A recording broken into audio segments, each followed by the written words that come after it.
Mon désir de vous aider à apprendre, maîtriser, dominer des langues étrangères, c'est lié à ma propre histoire de vie. Je vais commencer dans l'année 2000 quand j'ai terminé mes études à Williams College dans le Massachusetts. Et au lieu de travailler avec une banque d'investissement, j'ai décidé de vivre dans une ferme abandonnée à l'intérieur du Brésil, sans électricité et très loin de la ville plus proche que je devais marcher à pied 8 kilomètres pour y arriver. J'avais soif des aventures et des défis. Un des défis qui me donnait beaucoup d'envie, vraiment, d'essayer de réussir, c'était linguistique. Est-ce que je pourrais me livrer de l'accent américain dans mon portugais? Est-ce que je pourrais arriver à parler le portugais, écrire le portugais comme un Brésilien cultivé? Dans d'autres mots, est-ce que je pourrais me devenir un locuteur natif d'une deuxième langue? Ça, c'était mon défi. Et dans ce temps-là, je écrivais tous les mots que j'écoutais nouveaux en portugais dans un papier, des papiers, et puis aussi j'avais un manuel de grammaire. Mais j'ai vu que vraiment ces méthodes-là n'étaient pas du tout viables.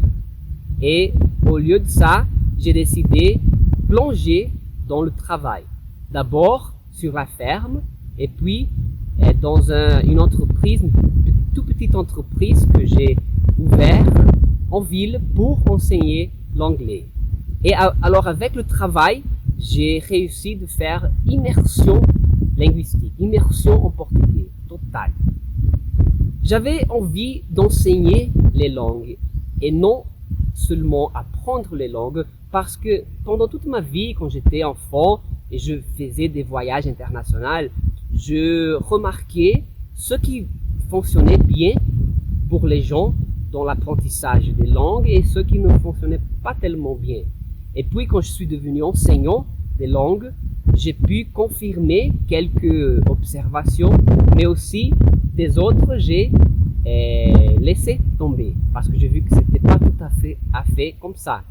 Par exemple, j'ai vu que les personnes qui plongent dans la communication authentique dans les langues, en parlant, écoutant, lisant, écrivant la langue, font beaucoup mieux progrès que les gens qui étudient les langues comme quelque chose d'abstrait, qui étudient, faisant des exercices, étudiant des règles, des explications sur la langue.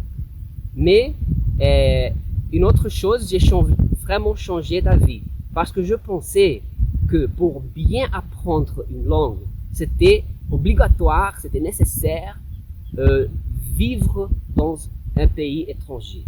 Mais j'ai connu plusieurs Brésiliens qui n'avaient jamais sorti, qui ne sont jamais sortis du Brésil, mais même sans avoir fait ça, ils parlaient un anglais impeccable. Bon, après 2 années, plus ou moins, j'ai vu que pour suivre avec le projet de restauration rurale, il fallait déménager mes ambitions d'entrepreneur à Brasilia, la capitale nationale, à 2 heures, un peu moins de 2 heures de la ferme. Alors j'ai fait ça et j'ai embauché plusieurs professeurs natifs d'anglais, mais aussi d'espagnol, de français et de portugais pour les étrangers. Alors j'ai eu l'opportunité d'aider des milliers d'élèves, des étudiants de langue à améliorer sa maîtrise des langues. D'abord comme professeur et puis après comme coordinateur et développeur des cours. Mais bon, l'institut, alors, Natural Language Institute, est né avec ça. Et ça a eu un bon succès, mais pas au point d'avoir des profits vraiment. Et alors, quand ma fille Camila est née, j'ai décidé essayer un concours pour auditeurs de la Cour de compte du Brésil. Les concours fédéraux sont très très très compétitifs et je ne pensais pas que vraiment j'avais de chance pour passer. Mais je voulais savoir seulement comment était ça, avoir une première expérience. Mais en fait, j'ai passé, c'est pour ma grande surprise, j'ai passé et j'ai alors commencé ma carrière comme auditeur. Ils m'ont mis dans le département des relations internationales où je pensais que je serais très demandé pour mon anglais natif. Mais non, et dans ce temps-là, les relations de la Cour avec des institutions homologues dans l'Amérique latine étaient d'une importance croissante. Et aussi, dans mon département, il y avait plusieurs personnes qui parlaient couramment l'anglais, mais pas l'espagnol. Alors, ils m'ont donné un projet de coopération en espagnol. Moi, j'étais ravi parce que je voyais en ça une opportunité pour maîtriser une troisième langue.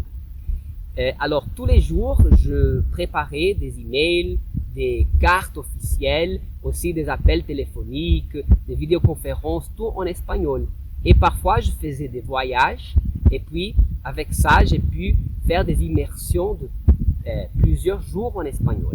Bon, je peux pas dire que j'ai arrivé à un point d'être un locuteur natif en espagnol, mais si de réussir à négocier des thèmes très compliqués, très complexes en espagnol, dans un pied d'égalité avec les natifs. Et aussi de rédacter des documents très complexes avec la même facilité que je le fais en portugais et en anglais. Il y a 2 ans, je suis sorti des relations internationales à la Cour pour entrer dans le département de la technologie de l'information.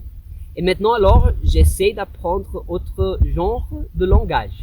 Le langage de programmation, le Python, qui est très utilisé dans le domaine des logiciels, mais aussi de la science des données et aussi l'apprentissage automatique.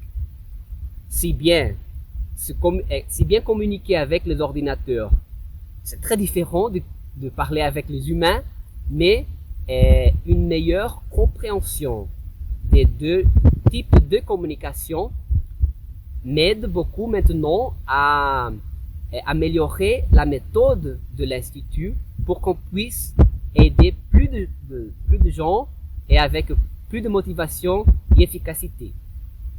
Et il y a 5 mois, j'ai décidé aussi étudier le français. Quand j'avais 12 ans, j'avais appris le français pendant un semestre que j'ai étudié dans une école française. Mais après ça, j'ai guère utilisé la langue. Alors vraiment, il y avait besoin d'étudier pour arriver autrefois à une bonne maîtrise. Je n'ai le temps que de faire un cours d'1 heure par semaine et d'étudier peut-être 2-3 heures par semaine de manière indépendante. Mais même avec ça, je suis satisfait avec mon progrès et je ne vais pas arrêter jusqu'au point d'arriver à une maîtrise telle comme j'ai en espagnol. Et vraiment, c'est très amusant d'utiliser la méthode que moi j'ai créée pour l'apprentissage des langues pour améliorer mon propre français.